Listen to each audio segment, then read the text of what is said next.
কোন আমল না, এই আমলটা হলো নেক আমল। রাসূল আকরাম সাল্লাল্লাহু আলাইহি সাল্লাম বলেন,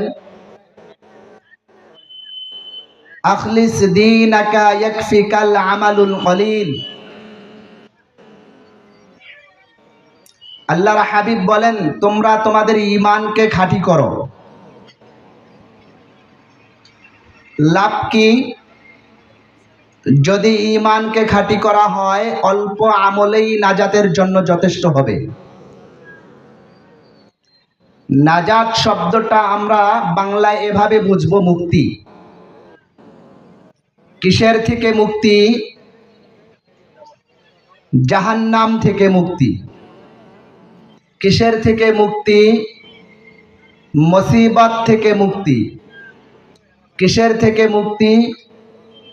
যন্ত্রণা থেকে মুক্তি। কিসের থেকে মুক্তি? অভাব অনটন থেকে মুক্তি। কিসের থেকে মুক্তি? সমস্ত প্রকার বালা মুসিবত থেকে মুক্তি। কে বলেছেন? বিশ্ব নবী সাল্লাল্লাহু আলাইহি সাল্লাম বলেছেন। পবিত্র জীবনের ব্যাখ্যা দুই প্রকার, একটা হলো দুনিয়া আর একটা হলো আখিরাত।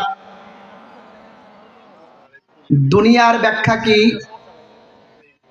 দুনিয়ার পবিত্র জীবনের ব্যাখ্যা হলো, দুনিয়ার পবিত্র জীবনের ব্যাখ্যা হলো, দুনিয়ার যত প্রকার বালা মুসিবত আসবে, সমস্ত প্রকার বালা মুসিবতকে বালা মুসিবত মনেই করবে না একজন ঈমানদার। আর যদি ঈমানের দুর্বলতা থাকে, সাধারণ থেকে সাধারণ বালা মুসিবতকে অনেক বড় বালা মুসিবত মনে করবে। কারণ কি? ঈমানের দুর্বল। আরেকটা কি? নেক আমলের অভাব। তাহলে পবিত্র জীবন পাওয়ার জন্য ঈমানের সহিত কোন আমল প্রয়োজন? সোজা উত্তর কোরআন থেকে, ঈমানের সহিত নেক আমল প্রয়োজন। আজকের সমাজের মধ্যে আমরা দেখি, কোন কন্যা সন্তানের বাবা যদি তার কন্যা সন্তানকে বিবাহে আবদ্ধ করেন, বিবাহে আবদ্ধ করার পূর্বে তো কোনো মানুষের ভেতর ঢোকা সম্ভব না, বিবাহের আগেও ঢোকা সম্ভব না, বিবাহের পরেও ঢোকা সম্ভব না। ভেতরের হিসাবটা আল্লাহর সঙ্গে বাহ্যিক দৃষ্টিতে দেখার জন্য আল্লাহ আমাদেরকে যে যোগ্যতা দিয়েছেন, সেই যোগ্যতার আলোতে একজন কন্যা সন্তানের বাবা ওই কন্যার জামাই সিলেক্ট করার আগে তার বাহ্যিক দৃষ্টিগুলা দেখেন, ব্যবসা বাণিজ্য, চলাফেরা, লেখাপড়া ইত্যাদি ইত্যাদি। সার্বিক দিক থেকে বিবেচনা করে একটা কন্যা সন্তানের বাবা যখন ওই কন্যা সন্তানটিকে জামাইয়ের হাতে উঠিয়ে দেন, বেশ কিছুদিন ভালো চলার পর দেখা যায় জামাই এবং মেয়ের মধ্যে পারিবারিক কলহ দ্বন্দ্ব লেগে যায়। স্বাভাবিক, হতেই পারে।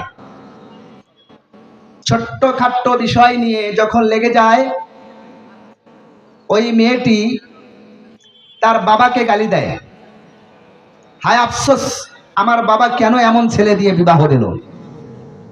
তার দাদাকে গালি দেয়, হায় আফসোস, আমার বৃদ্ধ দাদা কেন গবেষণা দেখলো না, বুঝলো না। প্রতিবেশীকে গালি দেয়, ও প্রতিবেশী, তোমরা কেন খবরে নিলা না, আমাকে যে ঘরে বিবাহ দেওয়া হলো সেই ঘরটার কি অবস্থা। হতাশা আর পেরেশানির মধ্যে পড়ে। কারণ কি? এক নাম্বার কারণ হলো ঈমানের সহিত নেক আমল নেই। যদি কন্যা সন্তানকে তার বাবা ঈমান শিক্ষা দিত আর নেক আমল করাইতো, ঘটত কি? মেয়েটি হাজারো পেরেশানির মধ্যে স্বামীর সংসারে কথা বলতো, সাময়িক সময়, অল্প দিনের জিন্দিগি, এই আসি এই নাই, আজরাইল আসলেই সালাম সারা কবজ করে নিয়ে যাবে, অথবা সালাম দিয়ে।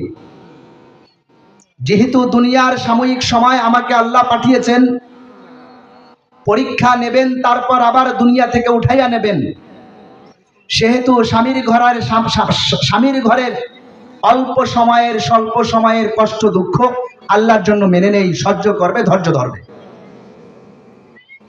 এক কন্যাকে ইমানের সহিত আমল শিখানোর দ্বারা লাভ কি? সে নিজে ধৈর্য ধারণ করবে, বাবার বাড়িতে ফোন লাগাবে না, বাবার কাছে কোনো স্বামীর বাড়ির অভিযোগ পেশ করবে না, দায়ের করবে না, স্বামীর বিরুদ্ধে কোনো অভিযোগ করবে না, স্বামীর মানহানি করবে না, শাশুড়ির সঙ্গে ঝগড়া করবে না, শ্বশুরকে অসম্মান করবে না। কয়টি জিনিসের উপর আমল করলে, কয়টি গুণ অর্জন করলে? দুইটি গুণ। এক, ঈমান, দ্বিতীয়ত নেক আমল। যদি তার ঈমানটা এমনই হয় তবে তার দ্বারা সে নিজেও উপকৃত হবে তার পরিবার পরিজন। যদি কোনো ব্যক্তি ঈমানের সহিত নেক আমল করে, দুনিয়ার সকল প্রকার পেরেশানি থেকে আল্লাহ মুক্তি দান করবেন। দৃষ্টান্ত কি? কোন মানুষ যদি অসুস্থ হয়ে যায়, বিমারের মধ্যে পড়ে যায়, ওই লোকটি ডাক্তারকে গালি দেয়, ডাক্তারের বিরুদ্ধে অভিযোগ আনে, নিজের প্রতি ধিক্কার জানায়, নিজের প্রতি অভিযোগ আনে, এমন কষ্ট পায়, কষ্টের কারণে মাঝে মাঝে একথা বলে, আল্লাহ সকলকেই দেখে, আমাকে শুধু দেখে না, নাউজুবিল্লাহ। এমনকি আল্লাহর বিরুদ্ধে পর্যন্ত অভিযোগ দেয়। যদি কোনো ব্যক্তি ঈমানের সহিত নেক আমল করে, আল্লাহর ওয়াদা হায়াতান তাইয়্যিবা, আল্লাহ পবিত্র জীবন দান করবেন। আল্লাহর নবী কি বলেছেন? অল্প আমলেই নাজাতের জন্য যথেষ্ট, সে অসুস্থতা থেকেও মুক্তি পাবে। কিভাবে?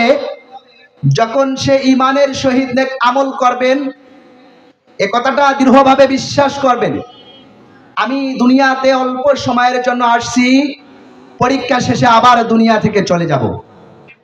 যেহেতু দুনিয়াতে অল্প সময়ের জন্য আসছি, পরীক্ষা শেষে দুনিয়া থেকে চলে যাব, এই অল্প সময়ের জিন্দেগি কোনো মতো পরীক্ষা দিয়ে পাশ করে যদি যেতে পারি, আল্লাহ পাক রব্বুল আলামিন